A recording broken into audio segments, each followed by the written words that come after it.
नमस्कार मित्रांनो, मैत्रिणींनो, माझ्या यूट्यूब चॅनलवरती तुम्हा सर्वांचं स्वागत आहे. तर बघा, आज माझी भांडी भरपूर पडलेत.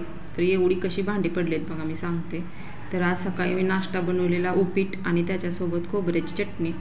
त्यानंतर जेवणाच्या डब्याला श्रेया ओंकारसाठी इडली, सांबर आणि चपाती आणि भेंडी. तर एवढं सर्व काही बनवल्यामुळे भरपूर भांडी पडलेत बघा. तर सगळे डबे घेऊन जिकडे तिकडे गेलेत आणि माझं चाललेलं आहे काम. तर बघा, घड्याळात वाजलेत किती, 9:30. तर 9:30 वाजता सर्वजण घरातले गेलेत बघा. तर माझं चाललेलं आहे आता इथं दळण टाकायचं इकडं आणि आतमध्ये भांडी घासायची किचनमध्ये. म्हणजे दोन्ही पण कामं पटकन होऊन जातात. तर बघा, या गिरणीमध्ये 5 किलोच बसतं पीठ. खाली डबा असतो, त्या डब्यात 5 किलोचंच पीठ फक्त बसतं. त्यामुळे 5 किलोच आपल्याला इथं टाकायचं आहे याच्यात गहू. तर बघा, व्हिडिओमध्ये दिसत असेल एवढंच प्रमाणात गहू टाकावं लागतात. जास्त टाकल्यानंतर पीठ डब्यातून बाहेर पडतं.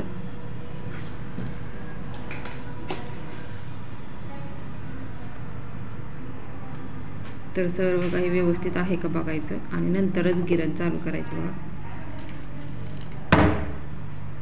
तर मी दळण टाकून भांडी घासून घेते, म्हणजे पटकन काम होऊन जातं. तर बघा, इथे माझी भांडी सर्व घासून झालीत आणि बाहेर दळण पण दळायचं होत आलेलं आहे. तर बघा, अशा प्रकारे मी पहिला साबण ठेवत होते. त्यानंतर भरपूर साबण वेस्ट होतो असा. त्यामुळे काय करायचं आहे, डबा स्वच्छ धुवून घ्यायचा आणि त्याच्यावरती टोपण ठेवून त्याच्यावरती साबण ठेवायचा. म्हणजे असा पाण्यासारखा गिजगा साबणाचा होत नाही, व्यवस्थित राहतो साबण आणि जास्त दिवस टिकतो. त्यानंतर भांडी झाल्यानंतर बेसिंग स्वच्छ धुवून घेतल्यानंतर आपल्या कात्या आहे भांड्याचा, तो पण स्वच्छ धुवून असं पाणी नितळण्यासाठी नाळावरती ठेवायचा आहे. म्हणजे त्याचा पण वास येत नाही बघा.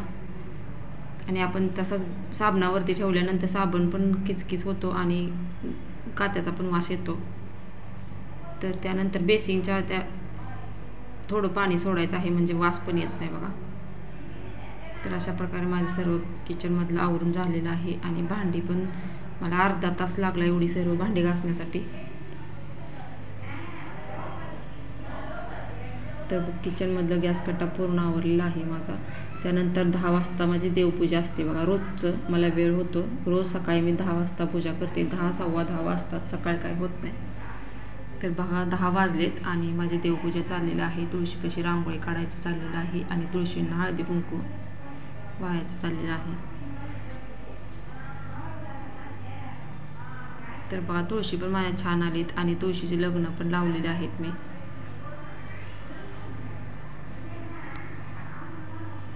तर सकाळी 10 वाजलेत बघा देवपूजेसाठी.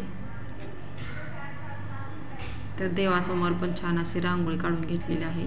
छापच उठवलेत मी, रोज छापच उठवते म्हणजे पटकन होऊन जातं. तर छान अशी इथं देवपूजा झालेली आहे.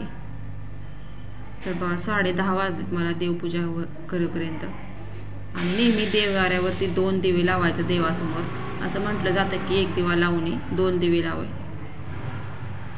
त्यानंतर बघा, संध्याकाळी सर्व मुले एकत्र जमले आणि सायकल सर्वजण मराठीचीच आहेत.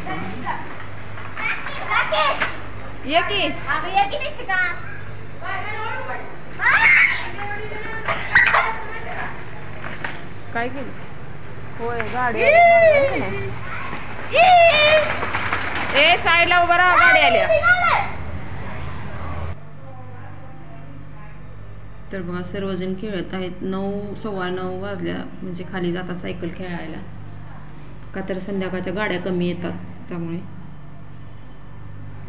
आणि आमच्या गल्लीत भरपूर गाड्या असतात त्यामुळे संध्याकाळीच खेळायला मिळतं 9च्या पुढे. तर सर्वजण एन्जॉय करत आहेत. आणि आमचे श्रेया आत्ता सायकल शिकत आहे. तिला थोडी थोडी जमायला लागलेली आहे.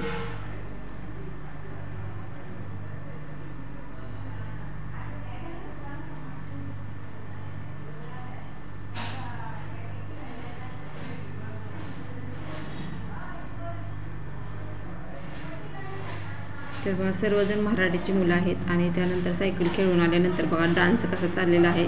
कोणत्या गाण्यावरती डान्स करतात कमेंट करून सांगा.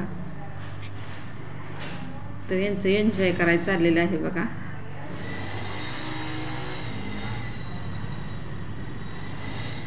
तर हे गाणं कोणतं आहे ते सांगा नक्की कमेंट करून.